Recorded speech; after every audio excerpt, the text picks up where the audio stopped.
Hi, this is Mr. Smith one last time with the final lecture for Government 1 Unit in Honors. We already actually covered quite a bit of this with the lecture on federalism, where I already went over basic structure of state and local government. So this will be a little bit shorter and some of it will be a little bit redundant, but this is just to go over some of the same material that's in chapter 14 of the text.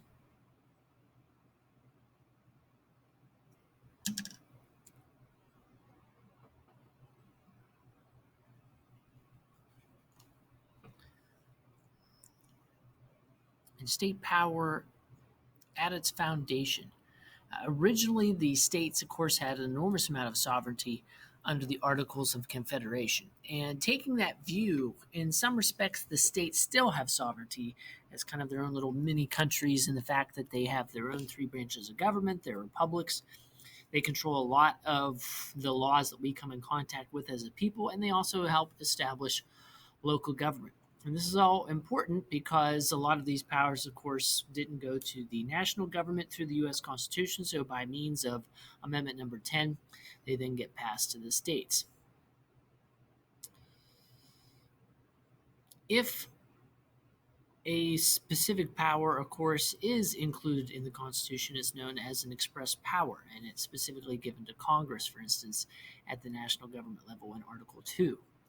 And then, of course, there are powers that are implied or hinted at for the federal government to have. But short of that, of course, the remaining powers of governing go to the actual states because of the 10th Amendment. And state power, of course, has waxed and waned over the years. It slowly decreased up to the Civil War, but of course, that was a defining moment in determining that national government actually had the greatest amount of say. And this, of course, would change once the Great Depression hit and the federal government became more involved in the economy. It also started passing more laws to address market failure and negative externalities like pollution. And this would continue to increase the whole way up until 1980 or so with the election of Ronald Reagan, where he focused again on federalism and that the states should have more power. Over the last decade or so, we've seen this change back and forth because in some issues, Democrats have been willing to support states' rights when it comes to states having stronger environmental policies or protecting civil rights of certain groups of individuals. But on the other hand, Republicans have also advocated states' rights aligning with more conservative values like protecting uh, traditional families or church rights. And so, really, it just depends upon the issue. Although, if you had to categorize them, the Republican Party is more likely to favor federalism.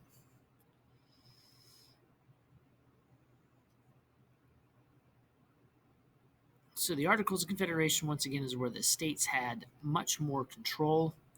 State and local government does all the things that are not in the Constitution, such as regulating items that have to do with highway safety, such as laws against cell phone use while driving or seatbelts, for instance. There you can see a spike in federal spending that happened, of course, during World War II. And both of them have been growing, but you can see federal spending is still greater than the states. Local government revenue sources, of course, come from a variety of areas, including property taxes, charges and certain fees, such as when home sales take place, sales tax, intergovernmental transfers, so money coming from state and national government, and so on. But this, of course, is one of the other concerns of federalism is the all three levels of government are involved in taxation. So this is one of the concurrent powers. In other words, it's not specifically given to Congress and it's not forbidden by use of the states and local government. And so taxation is one of the concurrent powers that can be completed amongst all three levels of government. And using, of course, especially federal money, the local governments have been able to expand services. This money is given from the federal government to the states and then distributed amongst local governments like counties or municipalities like cities and boroughs.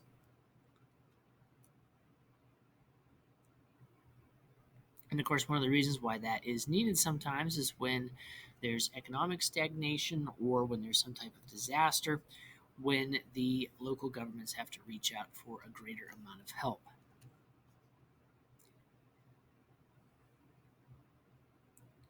And of course, how much government help is going to go on also depends upon the type of political culture that exists within the states.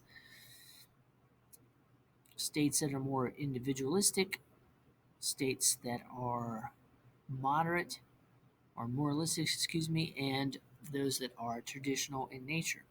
You can see traditionalist states mostly exist in the South. Individualistic states exist in the North, particularly along the middle of the country, as you can see there. And then, of course, we have those that are moralistic in the extreme North and West Coast.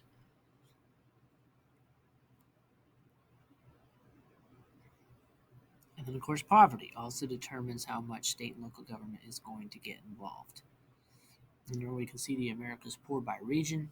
States with the greatest percentage of those living below poverty line in the United States are found in the Deep South. Migration and immigration patterns over the past 50 years have resulted in a significant increase in the percentage of the nation's poor being located in the West.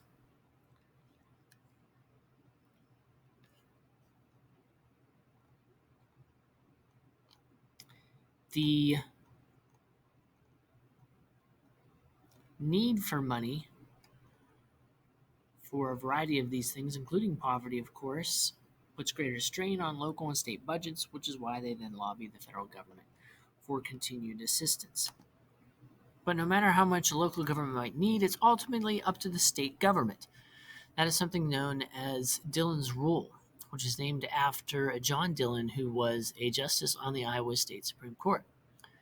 It was argued that state actions trump those of the local government, and so state governments have supremacy. They can change local municipalities, they can change counties completely, they can change the powers that local elected officials have.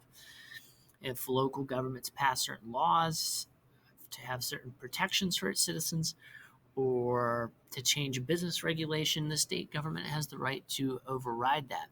Some independence is given whenever a home rule is established, but otherwise the state government, especially through the legislature or the governor's mansion, and of course pictured here is Nikki Haley, the former governor of South Carolina, and they ultimately have control.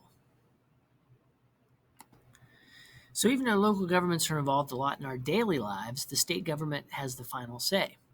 And so just like the president gets the most attention in the United States government, the governors get the most attention at the state level. They give the budget proposal to the state legislature. Of course, that is an actual law that the state legislature has to pass. They give a state of the state address usually every year, or in some states it's called a budget address. They also have various powers like line item veto, which gives the governor the ability to strike out a line or individual portions of a bill. And then, of course, there's the mandatory veto, which allows them to send a bill back to the legislature and request a specific amount to it. These, of course, don't exist in Pennsylvania.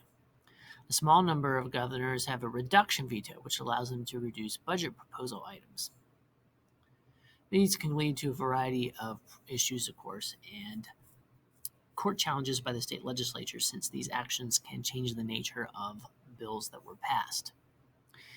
A governor who has high public approval ratings may also make campaign appearances on behalf of other candidates, and the governorship can be a stepping stone to another office, such as the United States Senate and the presidency, which is why governors make so much of an effort to do a good job and also to have good public relations.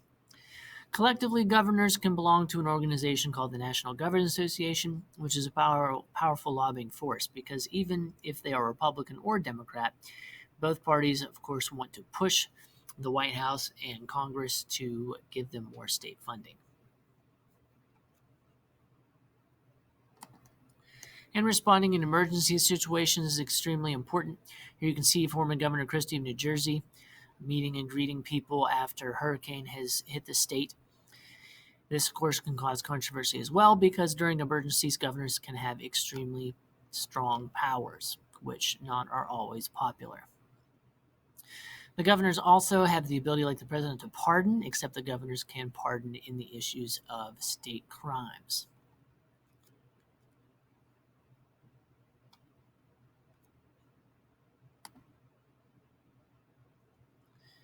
And there you can see another example of a natural disaster. We often don't think about it, but the governors can, of course, declare one whenever there's a blizzard. And they have power, of course, to shut down highways and schools, for instance.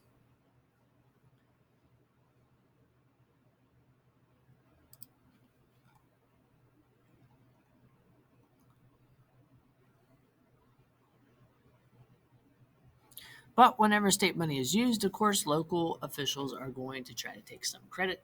Here you can see the opening of Loyola Avenue streetcar line, and of course, Mayor at the time, Mitch Landrieu, is going to get this as a photo op.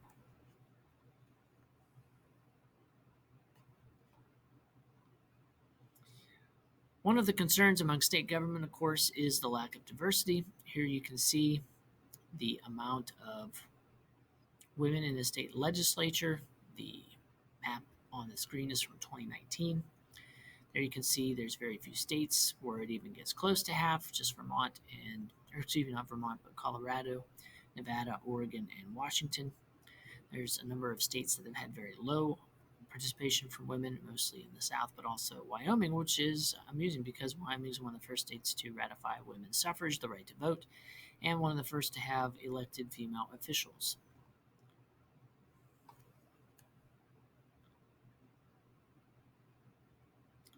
And there you can see the orangish red color is Republican, the blue color is Democrats, the green color is split.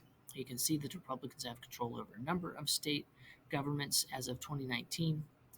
The Democrats along the West Coast, two of the interior West states, Colorado and Mexico, and then parts of the Northeast. This can change, of course, every 2 years because usually the House of Representatives in the states are up for re-election, and half to a third, it depends upon the fraction they use. Pennsylvania is a half of the state Senate will be up for election as well. And then, of course, there's the professionalism, and I mentioned this earlier, the amount of money and staff and all of that the state legislatures have also makes an impact on what type of power they have and how they can pass bills and how effective they are.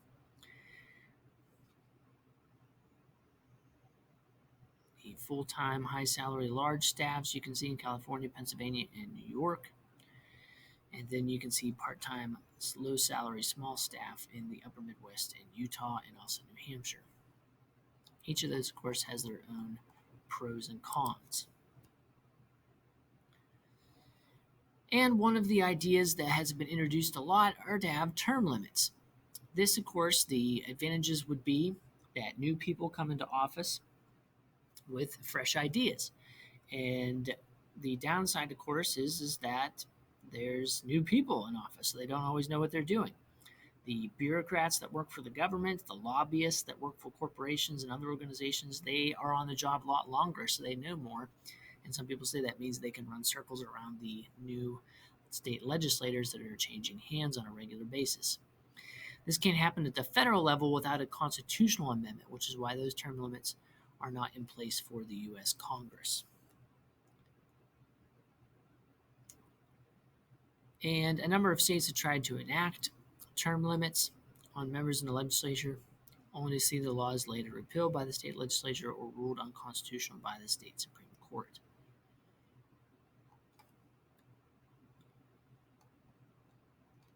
The activities that state and local government can be involved in, of course, range from more immediate concerns like police and water and sewage, or they can involve, for instance, leisurely activities such as parks or sometimes even funding stadiums. Stadiums and professional sports can be incredibly lucrative for cities, bringing in all kinds of visitors, people staying in hotels, going to bars, restaurants, and so on. But it also means that they're assisting owners that are often millionaires or billionaires. And so, funding, for instance, in some cases, like a sports stadium, can be incredibly controversial.